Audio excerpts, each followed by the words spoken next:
Hi friends எல்லாருக்கும் வணக்கம். So இந்த வீடியோ என்ன பார்க்க போறீங்க அப்படின்னா தமிழில் யூனிட் 3 வந்து சிலபஸ் வைஸ் போய்கிட்டு இருக்கும்.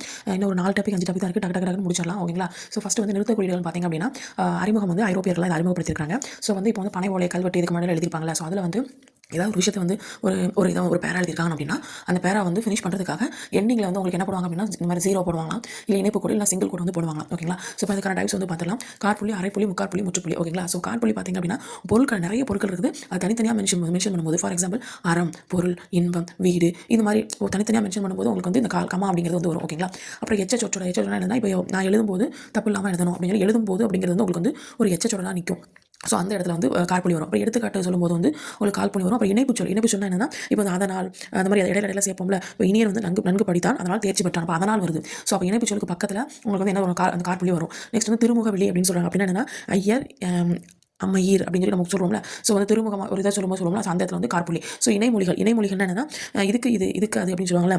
இப்போ நல்லவன் வாழ்வான் தீயவன் சாவான் அப்படின்னு அந்த மாதிரி இடத்துல கால்புள்ளி வரும் ஓகேங்களா. ஸோ நெக்ஸ்ட் அரைப்புள்ளி பார்த்தீங்க அப்படின்னா அரைப்புள்ளினா வந்து மேலே ஒரு புள்ளி கீழே ஒரு கமா தொடர்ச்சியாக வருதுன்னு வச்சுக்கோங்க. இப்போ வந்து வேறு வந்து கடைக்கு போனால் பொருட்களை வாங்கினா அதுக்கப்புறம் வீடு திரும்பியான் இருக்கா. ஸோ அந்த மாதிரி இடத்துல வந்து உங்களுக்கு வந்து என்ன வரும் அப்படின்னா கமா வந்து வரும் ஓகேங்களா. ஸோ அரைப்புள்ளி வந்து வரும் ஓகேங்களா. ஸோ அதுக்கப்புறம் வந்து ஒரு சொல்லுக்கு வந்து நிறைய பொருள் வந்து இருக்கும். ஃபார் எக்ஸாம்பிள் இப்போ வந்து அலி அப்படி இப்போ மான் இருக்குது. மா அப்படின்னா என்னது, பெரிய விலங்கு, திருமகள் அந்த மாதிரி நிறைய இருக்குல்ல. ஸோ ஒரு இதுக்கு நிறைய மீனிங் இருந்துச்சுன்னா அந்த இடத்துல வந்து உங்களுக்கு வந்து இந்த முக்கால் புள்ளி அப்படிங்கிறது வரும். ஓகே, அரைப்புள்ளி அப்படிங்கிறது வரும். முக்கால் புள்ளி பார்த்தீங்க அப்படின்னா சின்ன சின்ன தலைப்புகள். முக்கால் புள்ளி என்னது 2 டாட் ஓகேங்களா. சின்ன சின்ன தலைப்பு. அதுக்கப்புறம் ஏதாவது நூல் பகுதியை என்ன இருக்குல்ல அதை குறிப்பிடும் போது. அதுக்கப்புறம் வந்து பெருங்கூட்டு தொடர் அப்படின்னா என்னன்னா இப்போ வந்து இப்போ 10 பாட்டு என்பன பின்வருமாறு அப்படின்னு சொல்லி கொடுப்பாங்களா. ஸோ அந்த இடத்துல வந்து வரும் ஓகேங்களா. ஸோ நெக்ஸ்ட் வந்து முற்றுப்புள்ளி பார்த்தீங்க அப்படின்னா முற்றுப்புள்ளினா என்னது, லாஸ்ட்டில் புள்ளி வைப்போம்ல. ஸோ ஒரு தொடரோட இறுதியில் அப்புறம் ஏதாவது அட்ரஸ் எழுதும்போது லாஸ்ட்டில் ஏதாவது ஒரு இப்போ வந்து திமுக அப்படிங்கிற சொல்ல வந்து குறுக்கமாக எழுதும்போது அப்புறம் டேட் முடிஞ்சு அந்த லாஸ்ட்டில் போடுவாங்க ஓகேங்களா. ஸோ நெக்ஸ்ட் வந்து வினாக்குறி, வியப்புக்குறி, விழிப்புக்குறி, மேற்கோள் 2 டைப் இருக்குது. ஒற்றை மேற்கோள், இரட்டை மேற்கோள்.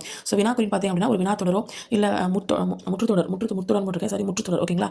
ஸோ இந்த இடத்துல வந்து நேர்கூட்டு தொடராக இருந்துச்சு. ஏதாவது ஒரு கொஸ்டின் வச்சுக்கோங்க. இப்போ அவன் யார் அப்படின்னு சொல்லியிருக்கு. அது வந்து ஒன்று முற்றுத்தொடராக இருக்கலாம் இல்லை நேர்கூட்டு தொடராக இருக்கலாம். அப்படி இருக்கும்போது வினாக்குறி வரும். வியப்புக்குறி பார்த்தீங்க அப்படின்னா இந்த வியப்புக்குறியும் விழிப்புக்குறியும் ஒரே மாதிரி தான் இருக்கும். விழிப்புக்குறிங்கிறது பார்த்தா அண்மையில் தொலைவில் இருப்பதை வந்து அழைக்கிறதுக்காக இதை கூப்பிடுவாங்க. ஸோ அண்மையில் தொலைவில் என்னது, ஃபார் எக்ஸாம்பிள் அவை தலைவீர் அந்த மாதிரி இதுக்கு வரும். வியப்புக்குறி பார்த்தீங்கன்னா வியப்படை சொல்லுக்கு பின்னாடியும் நேர்கூற்று வியப்பு தொடர் இருக்கும். ஸோ அதுக்கு பின் இறுதியிலையும் வந்து உங்களுக்கு வரும். இப்போ வியப்படை சொல் பின் நேர்கூற்று வியப்பு தொடர் இறுதி அப்படின்னா என்ன அப்படின்னா இப்போ ஃபார் எக்ஸாம்பிள் இப்போ எவ்வளோ உயரமானது அந்த மாதிரி இடத்துல.